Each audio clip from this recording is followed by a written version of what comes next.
Hello, my name is Artsy Sister, Sister, and this is the last photo shoot of the day. This is my doll chateau.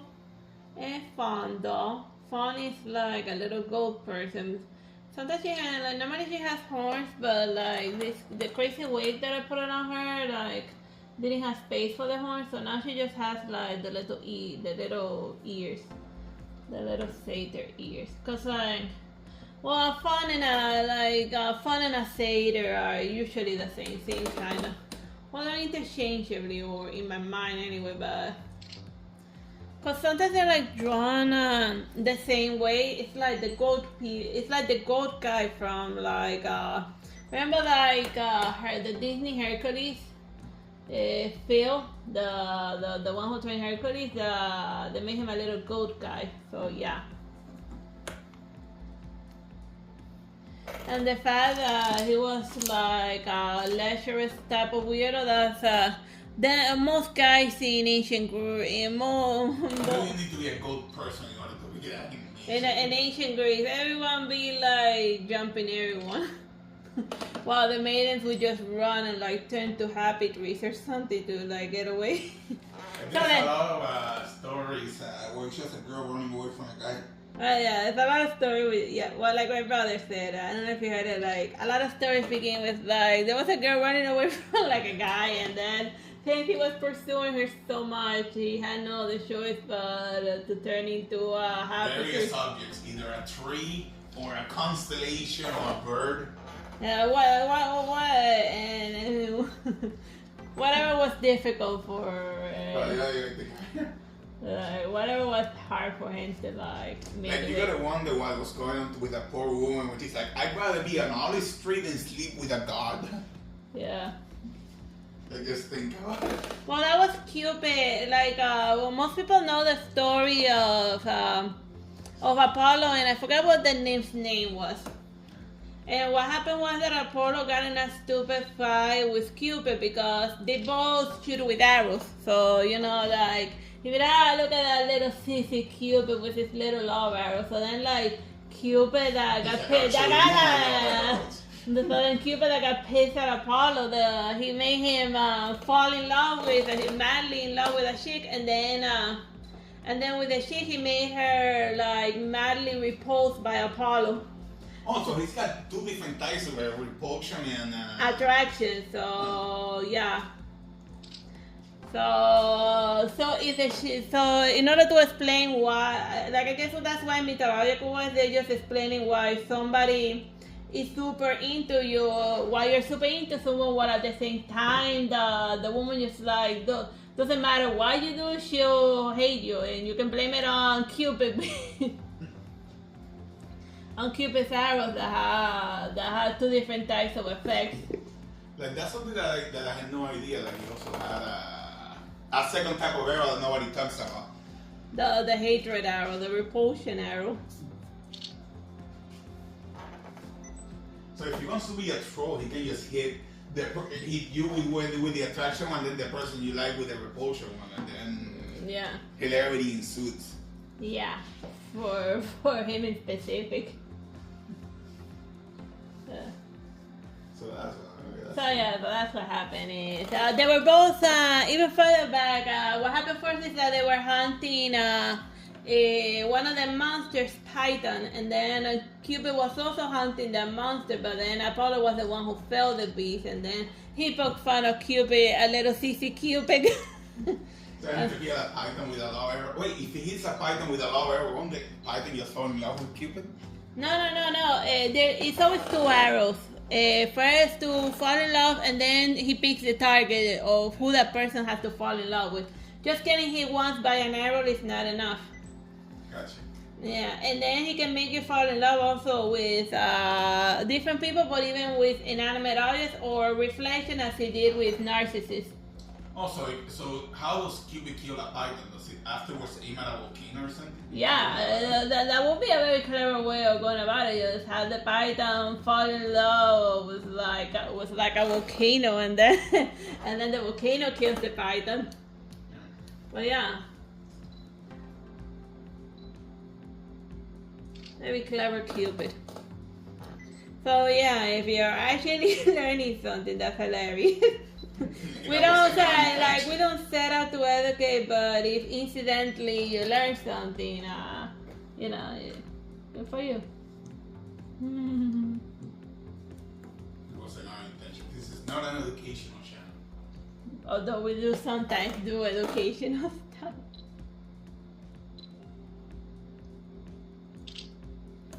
Sometimes. It's a sometimes channel.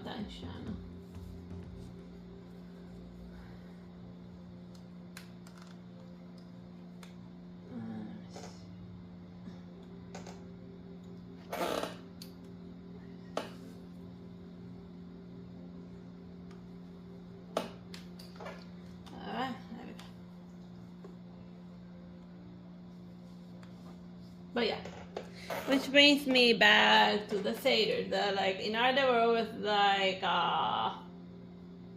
depicting them as very horny fellows, and sometimes they would even have horns in their head to make them extra horny. So yeah, one of them, since he was being a jerk to, one of them, he got a weird curse. Cause a lot of Greek stories is just various people getting terrible curses by the god. And one of them was that he was gonna have ridiculous desire, but then when it came time to sleep with them, then he would immediately lose his inspiration before. He gave him an impotence curse.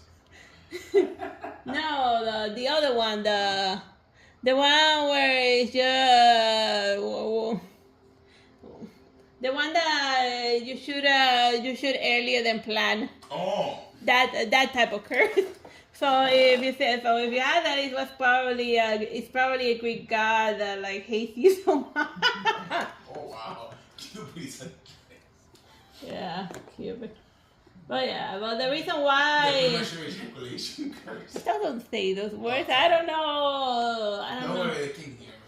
I hope. Don't say those words. It's I don't know. Yeah, we don't know exactly what YouTube considers good or not. Yeah, I know. It's not they have a list YouTube. Whatever, because it's on a case-by-case basis. Yeah. The point is Greek gods. It's very hard to talk about Greek stuff without mentioning all of the elephants in the room.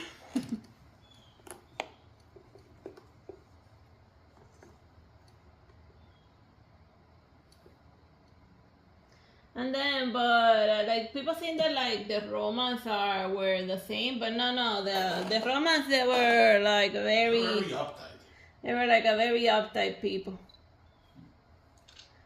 And then they passed that uptightness to the Catholic Church that was founded during the Roman period. So in order to appease the Roman, why do you think there's so many verses in Matthew that says, pay your taxes, for the love of God, pay your taxes, you don't want to end up in the freaking Colosseum. The Romans don't ask for much, just pay your stupid taxes. And there's 3 different passages of Jesus paying his taxes. So I feel that was the overall message of the book of Matthew. Pay your taxes. Give to Caesar what is to Caesar. But eventually just paying your taxes wasn't enough to pacify the Romans, because which is Roman king or whatever, the guy Nerus, and they would randomly persecute religions that they had tolerated last reign ago. Because it depends on who's the Caesar that's running the show. One of them tolerated the Christians, and then a different one showed up, and then the religious persecution, for the most part, historically speaking, it was all just a matter of it was just a matter of money, because you don't believe in my God, so then that gives me the perfect excuse to take all of your nice things. Because that's the other part that not only do they get publicly executed, their survival, their family members then lose all of their nice things, and some of them get even sold into slavery. you know? And sometimes you didn't even have to be legit a Christian or back in the Roman. You could just get accused and then they'd be like, oh, you have a lot of nice things. Would be nice if you didn't have a lot of nice things. Oh, you like the karate? Why don't you become a participant? But yeah. And then that was your choice, either to get ripped apart in the Colosseum or like get nailed to a piece of wood. What does it have to do with the doll you're photographing again? And she's a satyr doll. Oh. And yeah, so yeah, it's ancient Greece and Rome. But yeah, like in the Romans, they went through a period of making the Greek gods more chaste. And even Aphrodite, she got a glow up. Like all of her myths began to be more about she being like a good mother and wife. Yeah, like it's noticing in the Aeneas, she like acts completely less crazy than the regular Aphrodite that you've seen in the books and stuff. Well, yeah, it's all levels of hilarity if you find ancient Greek stuff hilarious.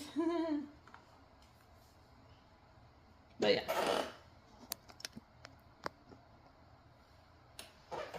They just went way out of the way to make her more wholesome, and they even created their Roman specific goddesses that are not from ancient Greece, was like the goddess of like the house or something, of good housekeeping. And they also have like a cult of the ancestors that you will worship like your ancestors, like I guess the modern equivalent would be if you're like a descendant of Abraham Lincoln, then you will have like a little shrine to him and like pray to him for like good luck or something, you know? And like one of the stuff that survived the Roman period was the Oracle of Delphi continued like even after, for like a really long time, even after the fall of the Roman Empire. Like I think it like lasted until the 400 AD. Yeah, you know, like the psychic chick.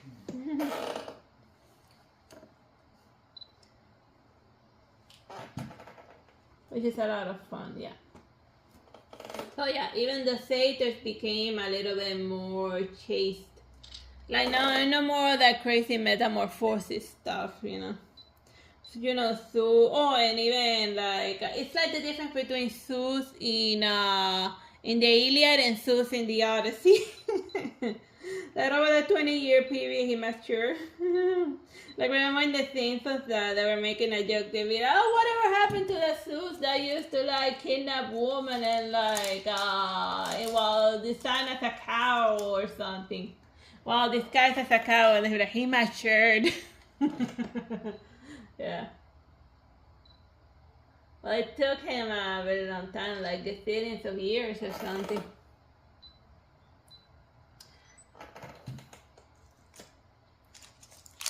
But yeah, the ancient Romans, the big jerks.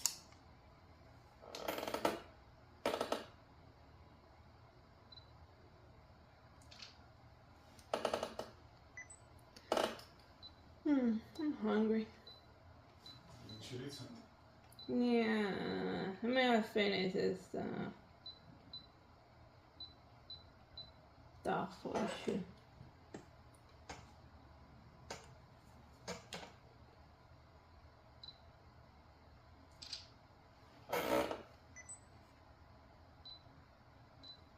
Alright, good enough. Bye bye and God bless.